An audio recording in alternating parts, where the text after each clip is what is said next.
नमस्कार, आप सभी साथियों का स्वागत है आपके अपने यूट्यूब चैनल एक्सेस एकेडमी पर।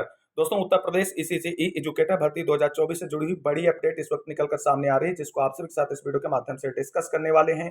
फॉर्म भरने वाले सभी साथियों के लिए आ चुकी है गुड न्यूज। सेवा योजन पोर्टल आईडी और डॉक्यूमेंट्स कर लो सभी लोग तैयार। डीजी मैम का ऑफिशियल आदेश हुआ जारी। कोलोकेटेड आंगनबाड़ी केंद्रों की लिस्ट हुई जारी, जहां पर ईसीसीई एजुकेटर भर्ती में चयनित अभ्यर्थियों की जाएगी नियुक्ति। तो सब कुछ इस वीडियो के माध्यम से क्लियर करने वाले हैं। क्या बड़ी अपडेट निकलकर सामने आ रही है, आप सभी से निवेदन है कि वीडियो को बिना स्किप किए हुए अंत तक देखें, जिससे वीडियो में शेयर की गई सारी जानकारी को आप आसानी से समझ सकें। वीडियो में आगे बढ़ने से पहले छोटी सी रिक्वेस्ट है, प्लीज वीडियो को लाइक करें, दोस्तों में शेयर करें। जितने भाई बहन चैनल पर पहली बार विजिट करें, प्लीज चैनल को सब्सक्राइब करके बेल आइकन जरूर दबाएं आगे की सही सटीक और लेटेस्ट अपडेट पाने के लिए। तो आइए साथियों, शुरू करते हैं आज का ये वीडियो। दोस्तों, जैसा कि आप सभी लोग जानते हैं, उत्तर प्रदेश बेसिक शिक्षा विभाग की डीजी मैम की तरफ से उत्तर प्रदेश में प्री प्राइमरी के 10,684 पदों पर ईसीसीई एजुकेटर भर्ती के लिए विज्ञप्ति अगस्त माह में जारी की गई थी। इन पदों पर नियुक्ति प्रक्रिया जिलेवार की जाएगी और जिले स्तर पर गठित कमेटी के माध्यम से अंतिम रूप से चयनित अभ्यर्थियों को नियुक्ति पत्र देते हुए कोलोकेटेड आंगनबाड़ी केंद्रों में नियुक्ति प्रदान की जाएगी, जिनका कार्य होगा 3 से 6 वर्ष तक के बच्चों को प्री प्राइमरी की शिक्षा प्रदान करना। वहीं आप सभी को बता दें, यह भर्ती जो होने वाली है या आउटसोर्सिंग के माध्यम से होगी, और आउटसोर्सिंग के माध्यम से जिन कंपनियों का चयन किया जाएगा भर्ती प्रक्रिया पूरी कराने को लेकर के, उनका फाइनल रूप से चयन सुनिश्चित हो चुका है। यानी जेम पोर्टल के माध्यम से भर्ती प्रक्रिया संपादित कराने वाली आउटसोर्सिंग कंपनियों का चयन कर लिया गया है और जिले स्तर पर सेवा योजन अधिकारियों को जो है पत्र प्रेषित कर दिया गया है आवेदन प्रक्रिया शुरू कराने को लेकर के। तो सारी तैयारियां पूरी हो चुकी हैं ऑनलाइन आवेदन को लेकर के, क्योंकि बेसिक शिक्षा विभाग की तरफ से इन पदों पर भर्ती के लिए 30 सितंबर लास्ट डेट निर्धारित की गई है और 30 सितंबर तक भर्ती प्रक्रिया पूरी करने का सख्त आदेश जारी हुआ था डीजी मैम की तरफ से। अब उसी क्रम में आप सभी को बता दें कि डीजी मैम की तरफ से एक और ऑफिशियल आदेश जारी हो चुका है। कोलोकेटेड आंगनबाड़ी केंद्रों में 10,684 पदों पर ईसीसीई एजुकेटर भर्ती से संबंधित जो आप सभी लोगों के लिए बहुत ही महत्वपूर्ण होने वाला है, उस आदेश के बारे में भी जानेंगे। उससे पहले आप सभी को बता दें, सेवा योजन पोर्टल आईडी और डॉक्यूमेंट्स कौन कौन से आपको तैयार करके रखने हैं, उसके बारे में एक जानकारी ले लेते हैं। दोस्तों, आप सभी को बता दें, कुछ साथियों के मैसेज आ रहे हैं कि सर हमारी सेवा योजन पोर्टल आईडी बन गई। जिनकी आईडी बन गई है बहुत अच्छी बात है, लेकिन सेवा योजन पोर्टल पर इस समय आईडी बनाना बहुत ही टेढ़ी खीर साबित हो रहा है। जल्द से सेवा योजन पोर्टल पर आईडी नहीं बन पा रही है। आईडी और पासवर्ड क्रिएट करने में बहुत सारी दिक्कतों का सामना करना पड़ रहा है बहुत सारे भाई बहनों को। तो आप सभी साथियों को बता दें, जिन भाई बहनों की सेवा योजन पोर्टल पर आईडी नहीं बन पाई है, वो किसी साइबर कैफे में या लैपटॉप के माध्यम से अपनी सेवा योजन पोर्टल आईडी बना सकते हैं, क्योंकि मोबाइल से सेवा योजन पोर्टल आईडी क्रिएट करने में ज्यादा दिक्कतें आ रही हैं। और सेवा योजन पोर्टल आईडी कंप्लीट हो जाए, उसके बाद आपको बता दें, लॉगिन करके आपकी जो सारी डिटेलिंग 9 स्टेप में भरनी है उसको भी कंप्लीट करके रखें, और एक प्रिंट आउट जैसा जब फाइनल सबमिशन आपका कंप्लीट हो जाएगा सेवा योजन पोर्टल पर, उसको भी सेव कर लें अपने मोबाइल, लैपटॉप या साइबर कैफे से प्रिंट आउट निकालकर अपने पास रख लें। इस तरीके से जब आपकी सेवा योजन पोर्टल आईडी कंप्लीट हो जाएगी, उसके बाद में आप सभी को जो अन्य डॉक्यूमेंट्स इसके लिए तैयार रखने हैं, उसमें है कक्षा 10 की मार्कशीट और प्रमाण पत्र। अगर मार्कशीट और प्रमाण पत्र एक में है तो अलग अलग इनको नहीं ढूंढना है। इंटर की मार्कशीट और प्रमाण पत्र दोनों अगर एक साथ हैं तो अलग से प्रमाण पत्र नहीं ढूंढना है। इसके साथ साथ बीए की मार्कशीट और डिग्री, अगर किसी भाई बहन के पास डिग्री नहीं है तो प्रोविजनल सर्टिफिकेट निकलवा करके अपने पास रख सकता है, जिसकी वैलिडिटी 6 महीने की होती है। और डीबी के समय आपके ये सारे डॉक्यूमेंट्स आपके पास होने चाहिए। इसके साथ साथ आपके पास पासपोर्ट साइज के 3 फोटो और पहचान आईडी के रूप में आपका आधार होना चाहिए। वहीं ये चीजें हो गई, और इसके साथ साथ मान लीजिए कोई अभ्यर्थी ऐसा है जिसके पास ग्रेजुएशन में होम साइंस नहीं है, तो उसके पास एनटीटी का सर्टिफिकेट मार्कशीट होनी चाहिए, या एनटीटी नहीं है तो अगर आपने सीटी नर्सरी का कोर्स कर रखा है तो उसके प्रमाण पत्र और मार्कशीट होनी चाहिए। इसके साथ साथ अगर आप ये भी नहीं है तो आप डीपीएससी के बिहाफ पर अगर आप आवेदन करने जा रहे हैं तो आपके पास डीपीएससी की मार्कशीट और सर्टिफिकेट होना चाहिए। एनटीटी आपने किसी भी संस्था से कर रखा है, वैलिड है पूरी तरीके से, इसमें कोई भी क्वेरीज आपकी नहीं रहनी चाहिए। तो कुल मिलाकर के ये डॉक्यूमेंट्स आपको तैयार रखने हैं। इसके साथ साथ जो जन सेवा केंद्र के माध्यम से बनते हैं निवास प्रमाण पत्र और जाति प्रमाण पत्र, वो आपको तैयार करके रखने हैं। जाति प्रमाण पत्र, निवास प्रमाण पत्र 1 सप्ताह के अंदर बन जाता है। इसको लेकर के किसी भी अभ्यर्थी को परेशान या हाइपर होने की जरूरत नहीं है। और जिन साथियों के पास 3 साल से कम के बने हुए निवास और जाति प्रमाण पत्र है उनको नए बनवाने की जरूरत नहीं है, क्योंकि इन दोनों डॉक्यूमेंट्स की वैलिडिटी 3 साल होती है। अब इसका भी कोई क्वेरी आपका नहीं आना चाहिए। उम्मीद करते हैं कि ये क्वेरी सॉर्ट आउट हो गई होगी। और जिसके पास 3 साल से पुराने डॉक्यूमेंट्स हैं वो तैयार करवा लें अपने निवास और जाति प्रमाण पत्र। जाति प्रमाण पत्र केवल ओबीसी, एससी और एसटी कैंडिडेट का ही बनेगा। जनरल अभ्यर्थियों का केवल और केवल निवास प्रमाण पत्र बनेगा, जो किसी भी जन सेवा केंद्र से जाकर के ऑनलाइन करा दें। 1 सप्ताह के अंदर आपके डॉक्यूमेंट्स आ जाएंगे, उससे पहले ही आ जाएंगे। तो दोस्तों ये कुल मिलाकर के सेवाजन पोर्टल आईडी और डॉक्यूमेंट से जरूरी अपडेट थी। अब बात कर लेते हैं डीजी मैम का जो ऑफिशियल आदेश जारी हुआ है उससे जुड़ी हुई बड़ी अपडेट। तो दोस्तों यहाँ पर आप सभी लोग देख सकते हैं कि महानिदेशक स्कूल शिक्षा एवं राज्य परियोजना निदेशक कार्यालय समग्र शिक्षा विद्याभवन निषादगंज लखनऊ की तरफ से ऑफिशियल आदेश जारी हुआ है। सेवा में जिला बेसिक शिक्षा अधिकारी समस्त जनपद उत्तर प्रदेश, जिसका पत्रांक है प्री प्राइमरी यानी लर्निंग कॉर्नर्स 5478/2024-25 और दिनांक 11/9/2024। यानी ये आप सभी लोग देख सकते हैं बिल्कुल न्यू आदेश ये जारी हुआ है। कुछ लोग आपको पुराना आदेश ही दिखा रहे हैं, वो नहीं।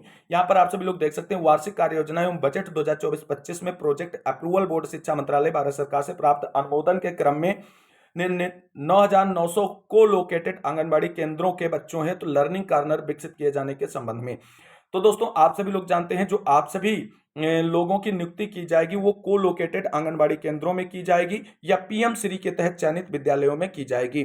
तो डीजी मैम की तरफ से जो को लोकेटेड आंगनबाड़ी केंद्र हैं उनकी लिस्ट जारी कर दी गई है, जहां पर आपका चयन होगा और आपको नियुक्ति दी जाएगी, जहां पर आप अपना शिक्षण का कार्य करेंगे। तो देख लेते हैं कि किस जिले से कितने विद्यालय जो हैं को लोकेटेड आंगनबाड़ी केंद्रों के रूप में चयनित हुए हैं।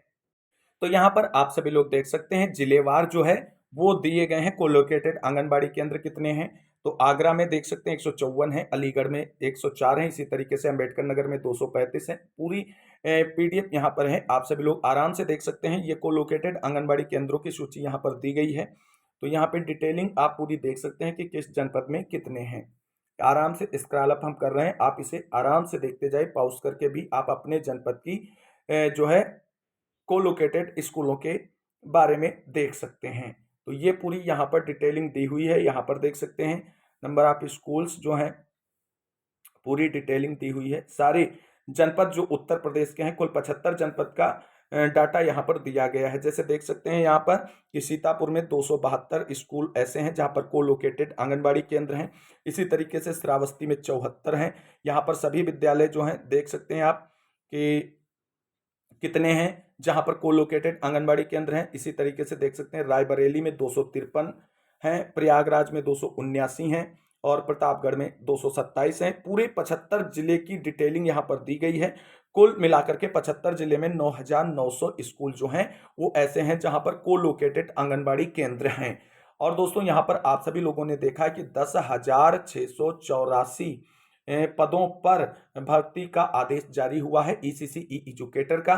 तो इतने विद्यालय तो ये हो गए कोलोकेटेड वाले। इसके साथ साथ पीएम श्री के शेष विद्यालयों का चयन किया जाएगा ईसीसी ई एजुकेटर भर्ती में चयनित अभ्यर्थियों को नियुक्ति देने के लिए। अब देख सकते हैं कि जिले वाइज जो है अब ब्लॉक वाइज डाटा भी यहाँ पर दिया गया है। यहाँ पर आप सभी लोग देख सकते हैं कि पूरी डिटेलिंग दी गई है, सीरियल नंबर दिया गया है, डिस्ट्रिक्ट नाम दिया गया है, यूडाइस कोड विद्यालय का दिया गया है, विद्यालय का नाम दिया गया है और किस ब्लॉक में है। ये सारी जानकारी पूरी डिटेलिंग यहाँ पर दी गई है कोलोकेटेड आंगनबाड़ी केंद्रों के बारे में। जैसे सबसे पहले नंबर पे आगरा का विद्यालय आता है जहाँ पर पीपी नागला बहादुर स्कूल का नाम है और ये इत्मादपुर में ब्लॉक के अंतर्गत स्कूल आता है। इसी तरीके से आगरा जनपद के सभी विद्यालय दिए हैं कि जो विद्यालय जहां पर कोलोकेटेड आंगनबाड़ी केंद्र है उनके नाम और किस ब्लॉक में है, पूरी डिटेलिंग दी गई है एक एक विद्यालय की। इसी तरीके से आगरा के बाद आप यहां पर देख पाएंगे अन्य जनपदों की भी डिटेलिंग दी गई। तो इन्हीं विद्यालयों में दोस्तों आपका चयन फाइनल होने के बाद आपको नियुक्ति दी जाएगी। यही कोलोकेटेड आंगनबाड़ी केंद्र हैं जहां पर आपको चयन किया जाना है। तो कुल मिलाकर के फाइनल रूप से जो है बेसिक शिक्षा विभाग की डीजी मैम की तरफ से कोलोकेटेड आंगनबाड़ी केंद्रों की विस्तृत लिस्ट जारी कर दी गई है ब्लॉक वाइज डिटेलिंग के साथ में। और उसी के अनुरूप अब जिला बेसिक शिक्षा अधिकारी के तरफ से जो चयन किया जाएगा ईसीसी ई एजुकेटर भर्ती में फाइनल रूप से, अंतिम रूप से चयनित अभ्यर्थियों का उनका नियुक्ति जो है इसी विद्यालयों में किया जाएगा, जो ये लिस्ट डीजी मैम की तरफ से जारी की गई। सारी चीजें यहाँ पर दोस्तों ऑफिशियल आने के बाद ही आप सभी के साथ डिस्कस की जाती हैं और कोई फर्जी जानकारी यहाँ पर नहीं दी जाती है। तो दोस्तों कुल मिलाकर के आप अगर इस पीडीएफ को प्राप्त करना चाहते हैं या डिटेलिंग चाहते हैं अपने जिले के विद्यालयों के बारे में, तो आप डिस्क्रिप्शन में दिए गए टेलीग्राम चैनल को ज्वाइन कर लीजिए, जहां पर आपको ये कंप्लीट लिस्ट मिल जाएगी या आपके जिले वाइज यहां पर डाटा आपको शेयर कर दिया जाएगा और आप सब लोग वहां पर देख सकते हैं। कुछ लोगों का एक क्वेश्चन रहता है कि सर क्या इसमें चयन के लिए पैसा देना पड़ेगा? तो दोस्तों आप सभी को बता दें, किसी को एक भी पैसा आपको नहीं देना है। कोई पैसा अगर मांगता भी है तो किसी भी व्यक्ति को एक पैसा नहीं देना है। चाहे आपकी कट ऑफ हाई हो चाहे लो हो, आपका चयन जो है जिला स्तर पर गठित कमेटी के माध्यम से किया जाएगा, जिसमें सब सरकारी अधिकारी होंगे। केवल और केवल जो आउटसोर्सिंग एजेंसी होगी उसके द्वारा आपके आवेदन लिए जाएंगे और समिति को यह बताया जाएगा कि इस जिले से इस भर्ती के लिए इतने पदों के सापेक्ष इतने अभ्यर्थियों ने आवेदन किया है। बाकी उसमें किसका चयन होना है या नहीं होना है, यह जिला स्तर पर गठित समिति के द्वारा ही क्लियर किया जाएगा। तो कुल मिलाकर के यहाँ पर आप सभी लोग देख सकते हैं कि ये 9,900 विद्यालयों की डिटेलिंग लिस्ट दी गई है, जहां पर आप सभी का अंतिम रूप से चयन होने के बाद आपको नौकरी करनी है। कुछ अभ्यर्थी लगातार पूछते रहते हैं सर क्या अपनी ही ग्राम पंचायत में भरेंगे या दूसरे के ग्राम पंचायत में भर सकते हैं? आप उत्तर प्रदेश के किसी भी जनपद में फॉर्म अप्लाई कर सकते हैं। प्रत्येक जनपद के अलग अलग आवेदन भरे जाएंगे, तो आप किसी भी जनपद के लिए अप्लाई कर सकते हैं। तो अपनी न्याय पंचायत और क्षेत्र पंचायत की बात ही खत्म हो जाती है। बेहतर यही रहेगा कि आप सभी लोग अपने लोकल के स्तर पर ही जो विद्यालय उपलब्ध हों उनके लिए ही चॉइस फिलिंग करें, क्योंकि आपका जब फाइनल रूप से चयन किया जाएगा कैंडिडेट का, तो आपकी जब चॉइस फिलिंग होगी तो वहां पर आप अपने नजदीक के विद्यालयों का ही चयन करें इस भर्ती के लिए।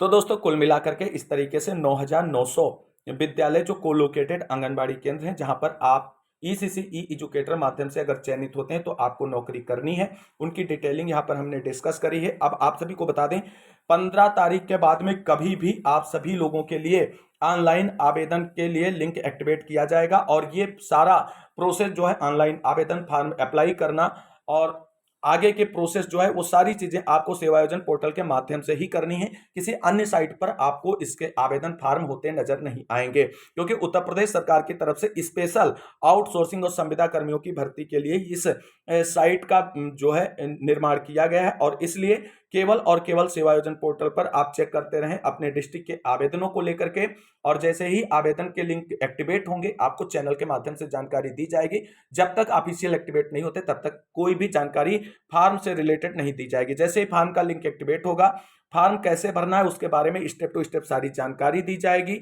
और आपको कैसे क्या करना है सारी जानकारी यहां पर उपलब्ध कराई जाएगी। अभी फिलहाल आप सभी के पास जो समय है उसमें आप अपने डॉक्यूमेंट्स को क्लियर करिए। तो दोस्तों ये थी डीजी मैम की तरफ से कोलोकेटेड आंगनबाड़ी केंद्रों से संबंधित जो महत्वपूर्ण आदेश जारी हुआ उससे जुड़ी हुई महत्वपूर्ण जानकारी। उम्मीद करते हैं आप सभी को ये वीडियो अच्छा लगा होगा। अगर वीडियो अच्छा लगा तो लाइक करें, दोस्तों में शेयर करें और फटाफट चैनल को सब्सक्राइब कर लें ईसीसी ई एजुकेटर भर्ती की लेटेस्ट और सही जानकारी पाने के लिए। मिलते हैं अगली वीडियो में। इस वीडियो को अंत तक देखने के लिए सभी साथियों को तहे दिल से शुक्रिया, बहुत बहुत धन्यवाद।